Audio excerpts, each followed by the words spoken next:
Back in the golden age of American horsepower, Pontiac built something so loud, so over the top, that GM executives almost didn't approve it. They called it the Judge. In 2010, a regular GTO Judge was just another used muscle car, something a guy could park in his garage for the price of a pickup truck. Today, the exact same car can sell for more than most people's homes. One rare version went for over $1 million. So what happened in between? Stick around, because by the end of this video, you'll understand exactly why the Judge went from bargain to blue chip, and why I don't think it's done climbing yet. Origin story. Birth of the Judge. Let's go back to 1968. Pontiac had basically invented the muscle car with the GTO a few years earlier. But by '68, the competition had caught up. Plymouth had the Road Runner. Dodge had the Super Bee. Both were cheaper, both were just as fast, and both were eating into Pontiac's territory. Pontiac's general manager, a young executive named John DeLorean, yes, that DeLorean, needed a response. His idea? Build a stripped-down, budget GTO that could undercut the Roadrunner on price, but still hit just as hard on the strip. Here's where things get interesting. For the name, Pontiac borrowed a catchphrase from one of the hottest shows on television, Rowan and Martin's Laugh-In. The line was, "Here come to Judge," made famous by Flip Wilson and later Sammy Davis Jr. It was everywhere in pop culture in 1968, so Pontiac slapped that energy onto a car. The Judge debuted in February 1969, a little late in the model year, as a $332 option package on top of a regular GTO. For that money, you got a 400 cubic inch Ram Air 3V8, Rally 2 wheels, a massive rear spoiler, 3-color side stripes, and the Judge decals plastered across the fenders. The marketing was just as bold. Pontiac's ad campaign included lines like, "All rise for the Judge," and I love this one, "The Judge can be bought." It was funny, it was loud, and it worked. What started as a budget alternative ended up becoming one of the most desirable options Pontiac ever offered. Inside the Judge. Engines, specs, production numbers. So what did $332 actually get you? Standard equipment on a Judge was the Ram Air 3 400 cubic inch V8, rated at 366 horsepower. But if you checked one more box on the order form, the Ram Air 4 option, you got a completely different animal. Different heads, a hotter camshaft, an aluminum intake, and a Rochester carburetor. Output jumped to 370 horsepower and 445 pound-feet of torque. Now here's the part that tells you everything about how rare this car really is. In the entire 1969 model year, Pontiac sold just over 72,000 GTOs total. Of those, only 6,725 were Judge hardtops. And convertibles? Just 108. 108 Judge convertibles in the entire world for that model year. The Judge package continued through 1970 and 1971, but the magic really centers on that first year, 1969. Across all 3 years combined, it's estimated around 11,000 cars total got the Judge package.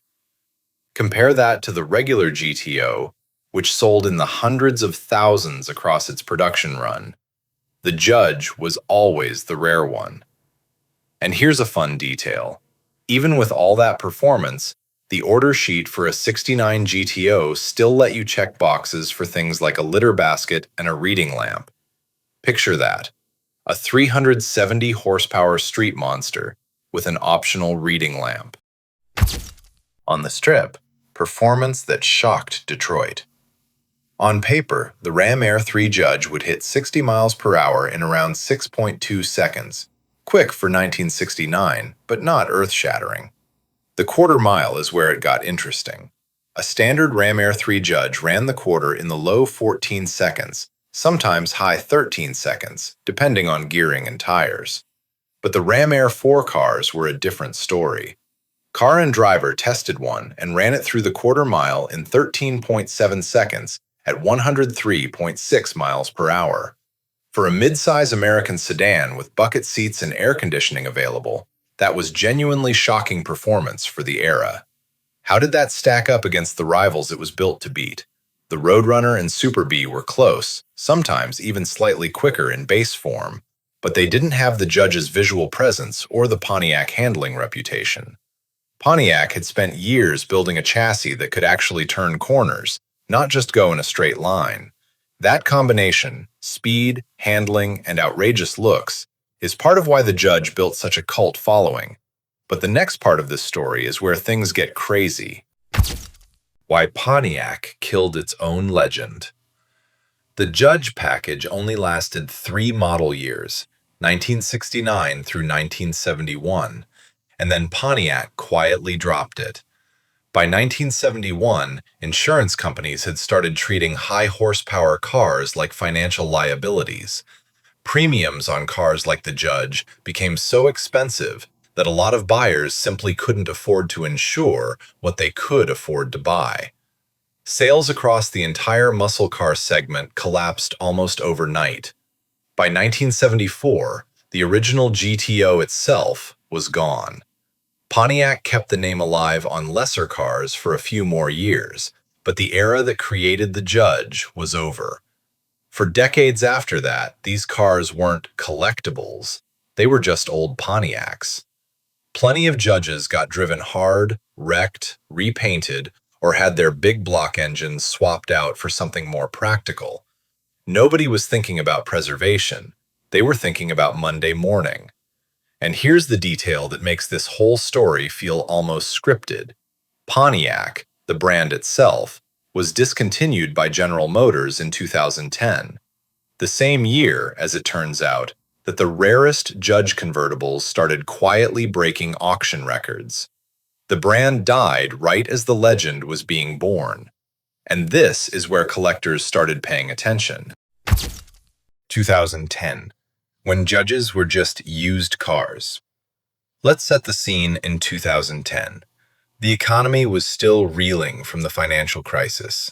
Classic car prices across the board had softened, and if you were shopping for a Pontiac GTO Judge that year, here's roughly what you'd find. A solid, running, driving Judge hardtop. Nothing special, just a real one with the right documentation. Would typically trade somewhere in the $40,000 to $65,000 range. Project cars, the rough ones that needed full restorations, were going for $20,000 to $30,000. On forums from that era, you'll find collectors casually telling each other things like, and this is a real quote from a Pontiac forum, "You're either going to pay $120,000 for one or $20,000 for one like this." That tells you the spread was already wide, but the entry point was still very reachable for an average enthusiast. But then, in November of 2010, something happened that nobody fully understood at the time. RM Auctions sold one of the rarest cars in this entire story, a 1969 GTO Judge Ram Air 4 convertible, one of only 5 ever built with that engine, for $682,000 at a no-reserve auction during a recession. People in the room were stunned. Even the experts who specialized in these cars said they were surprised, especially given the state of the economy. That sale didn't move the price of a regular Judge hardtop overnight, but it planted a flag. It told the market that the ceiling on this car was a lot higher than anyone had priced in. Today, the $1,000,000 wake-up call. Fast forward to today, and the picture looks completely different. According to Classic.com's auction tracking, the average sale price for a second-generation GTO Judge, that's 1969 through 1971, now sits at $124,142. That's the average, not the high end, the average. In January 2023, a 1970 GTO Judge Ram Air 4 convertible sold for $1.1 million. $1.1 million for a car that, in base hardtop form, was a $3,500 option package when new. Even standard hardtop Judges have moved dramatically. Hagerty's data puts the average value of a 1969 Judge at roughly $76,000 in recent guides, and that's for a car in good, but not perfect, condition. Push into excellent or Concours territory, and you're well past six figures. At Barrett-Jackson's Scottsdale auction in October 2024, multiple documented 1969 GTO Judges crossed the block. Real sales with real paperwork at real money just from the last couple of years. So let's do the math on that 2010 to today comparison. A Judge hardtop that traded for $50,000 in 2010 is now realistically worth somewhere between $100,000 and $150,000, depending on condition and documentation. That's a 2 times to 3 times gain in roughly 15 years on a car segment most people had completely written off as just old Pontiacs. And the convertibles? Those didn't just appreciate. They became some of the most valuable American cars ever sold at public auction, period. Hidden trivia most owners don't know. A few things about the Judge that even die-hard Pontiac fans sometimes forget. First, the name almost didn't happen. DeLorean originally wanted something more aggressive sounding. The Laugh-In tie-in was almost considered too pop culture and not serious enough for a performance car. They went with it anyway, and it became one of the most recognizable names in muscle car history. Second, the color. The very first Judges were only available in one color, carousel red, paired with black, red, and yellow stripes. Later in the model year, Pontiac opened it up to other GTO colors, but that original red and stripes look is still the one collectors chase hardest, and it's the look most people picture when they hear the name. Third, that litter basket and reading lamp option I mentioned earlier, they were real factory options on the order form, sitting right alongside the engine codes. Somewhere out there is a 370 horsepower Judge with a factory litter basket. If you ever find documentation proving that combination on a real car, that's the kind of oddball detail that can actually add value with serious collectors. It's a conversation piece. Why this car matters now. So why does the Judge matter right now in 2026? 2 reasons. First, the generation that grew up seeing these cars in magazines and on the street, guys who are now in their 50s and 60s, are at the peak of their earning years, and they're buying back pieces of their childhood. Second, the supply is locked.